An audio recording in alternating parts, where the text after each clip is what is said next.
It's hard to explain the engineering wonder that is the SR-71 Blackbird.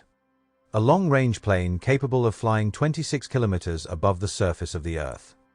An altitude so high that the pilots could see the curvature of the planet and the inky black of space from their cockpits.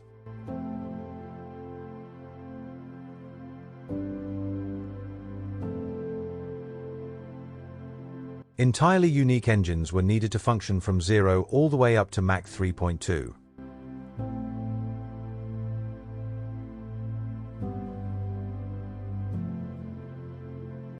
A plane so advanced that when it detected a surface-to-air missile, its response was simply to speed up and outmaneuver it. Even though the missiles had a higher top speed, they couldn't achieve the range and high-altitude maneuverability the Blackbird could. This allowed the SR-71 to run hundreds of missions through Vietnam, North Korea, and Iraq without ever losing an aircraft to enemy fire, despite multiple attempts. The entire plane was built around the propulsion system, which alone was a miracle of engineering design. This plane was powered by the Pratt & Whitney J58 turbojet engine, and the SR-71 could cruise at Mach 3.2 for extended periods of time. In order to achieve those kinds of speeds, a ramjet is typically needed. With no moving parts, this type of engine is capable of flying at speeds far greater than a typical turbine-driven engine, but it cannot start from 0.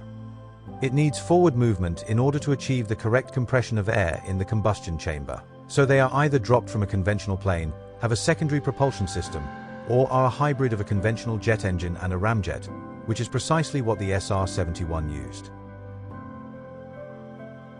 In front and around the J58 is a complicated system of airflow management.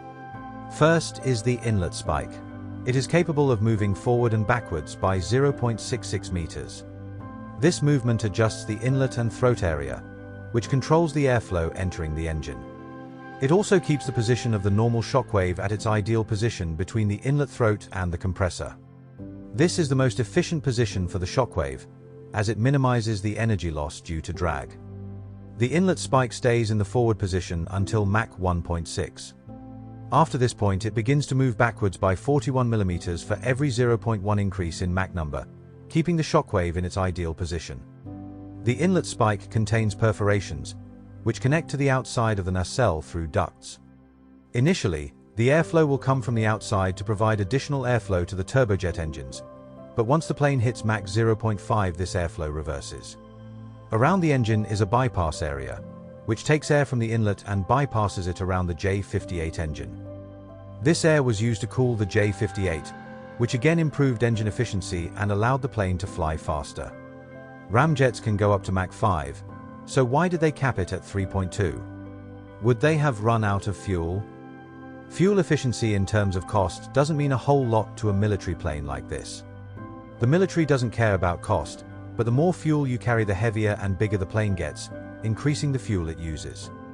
There is a break-even point beyond which the plane's range will be limited, but the engineers did manage to fill the plane up with an astounding amount of fuel with some clever engineering. The plane was strictly a surveillance plane, so no internal volume was used for weapons, freeing up space for fuel. You have probably heard that the SR-71 leaks fuel on the runway because there were gaps in the fuselage, but that's a simple fact that ignores much of the engineering behind it. The SR-71 used something called a total wet wing fuel tank system, which meant that the fuel was not contained within a separate fuel bladder. This was a weight-saving measure. Separate metal fuel tanks would add too much weight, and lighter plastic ones would melt from the intense heat generated from the aerodynamic friction. So, the fuel was contained by the skin of the plane itself. The engineers applied sealant to every gap the fuel could possibly come out of, but because the titanium skin of the plane expanded and contracted with every flight, it gradually deteriorated over time, allowing the fuel to leak out. Because of this, the SR-71 had to regularly go into maintenance and have sealant reapplied. Without the ability to refuel in the air, this plane would have had terrible range for what was supposed to be a long-range spy plane. A fully loaded SR-71 could expect to burn nearly 13 metric tons of fuel, accelerating from Mach 1.25 at 30,000 feet to Mach 3 at 70,000 feet. However, with aerial refueling, the plane could stay in the air more or less indefinitely provided there was no mechanical issues. The longest operational sortie occurred in 1987 when the US flew the SR-71 from Okinawa to observe developments in the Iran-Iraq War. This mission lasted 11.2 hours and required at least 5 aerial refuelings along the way. So if it wasn't the fuel or engines that limited the SR-71's top speed, what did? At Mach 3.2, the nose of the SR-71 reached 300 degrees Celsius, while the engine nacelles could reach 306 at the front and 649 at the back. This is what truly limited the top speed of the SR-71. Without careful material selection and design, the plane would simply overheat and fail. Even the fuel needed to be specially formulated to get around these overheating issues. It was a specially formulated fuel called JP7, which has very low volatility and a high flash point.